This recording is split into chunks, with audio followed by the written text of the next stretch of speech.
Hello students, দেখো আমরা পৃথিবীর পরিক্রমণ গতি পড়ছিলাম ক্লাস 7 জিওগ্রাফির ফার্স্ট অধ্যায়। সেখানে আমরা সুন্দরভাবে ছবিটা দেখে বুঝে নিয়েছি কী ঘটনাগুলো ঘটে, কোন কোন তারিখে কীভাবে মনে রাখবো, মনে রাখার কৌশল। আশা করি এই আগের ক্লাসটা তোমাদের অনেক হেল্প হয়েছে। যদি তোমাদের কেউ না দেখে থাকো তাহলে অবশ্যই ডেসক্রিপশন বক্সে আমার লিঙ্কটা দেওয়া থাকবে, দেখে নেবে। একটা সুন্দর ক্লিয়ার কনসেপ্ট তোমরা পেয়ে যাবে। সেখান থেকে যে কোনো কোশ্চেনের আনসার ইজিলি দিতে পারবে। আমাদের 80% কোশ্চেন ওখান থেকেই করা হয়ে গেছে আশা করি। সেই কোশ্চেনগুলো কীভাবে আবার লিখবো সুন্দরভাবে সেটা শুধু আমাদের এখন দেখে নিতে হবে।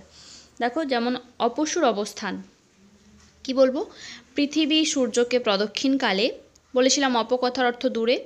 পৃথিবী সূর্যকে প্রদক্ষিণকালে কক্ষপথের এমন এক অবস্থানে আসে যেখানে পৃথিবী ও সূর্যের মধ্যে দূরত্ব সবচেয়ে বেশি হয়, তাকে বলে অপসূর অবস্থান।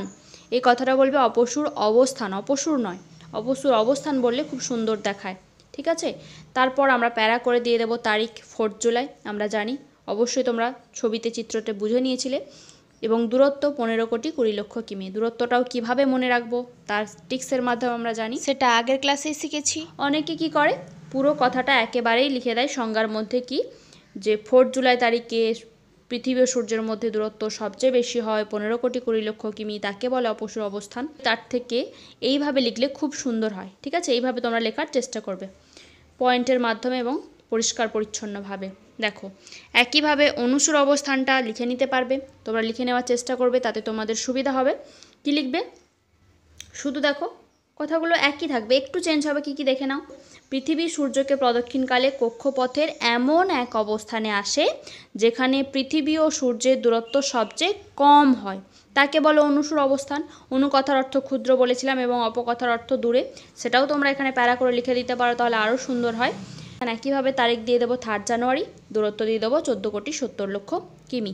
তারিখ দূরত্ব কিভাবে কি মনে রাখবো, অবশ্যই তার জন্য তোমরা কিন্তু ছবি দেখে যে পড়েছিলে সেই ক্লাসটা একবার দেখে নিও, তাহলে আর কোনো অসুবিধাই হবে না। 90% সেইখানেই সব কোশ্চেনের আনসার কীভাবে লিখবে সবই বলে দেওয়া আছে। ওকে, তাহলে অপসূর অনুসূর আমাদের হয়ে গেল। এইবার চলে আসবো কর্কট সংক্রান্তি, মকর সংক্রান্তি। দেখো, মকর সংক্রান্তির ক্ষেত্রে আমরা কী লিখব, খুব ইজি। একইভাবে একটু জাস্ট কথাগুলো আলাদা হবে, বাকি সব একই থাকবে। দেখো, পৃথিবী সূর্যকে পরিক্রমণকালে কক্ষপথের এমন এক অবস্থানে আসে যখন সূর্য মকর ক্রান্তি রেখায় লম্বভাবে কিরণ দেয়, এই ঘটনা মকর সংক্রান্তি নামে পরিচিত। একইভাবে পয়েন্ট করে লিখে দেব তারিখ, সেটা দিয়ে দেবো 22শে ডিসেম্বর। আর হ্যাঁ, এই তারিখগুলো কীভাবে মনে রাখবো তার জন্য তো ইজি ট্রিক্সের মাধ্যমে মনে রাখতে হলে অবশ্যই আগের ক্লাসটা দেখে নিতে হবে।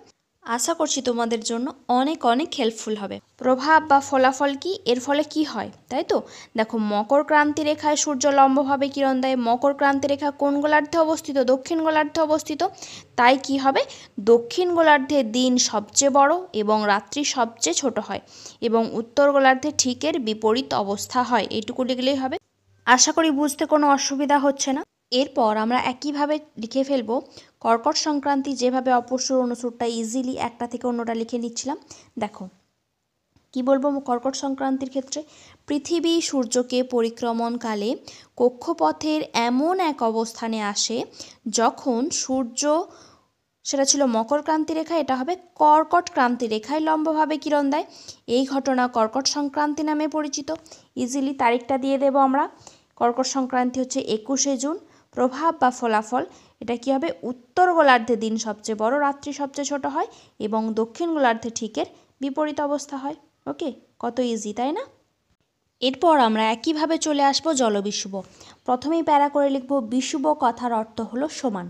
নেক্সট যেমন আমরা লিখছিলাম, পৃথিবী সূর্যকে প্রদক্ষিণকালে কক্ষপথের এমন এক অবস্থানে আসে যেখানে সূর্য নিরক্ষরেখায়, বা তোমাদের মনে রাখার সুবিধার জন্য বলতে পারো বিষুব রেখায় লম্বভাবে কিরণ দেয়, এই ঘটনাকে বলা হয় জলবিষুব।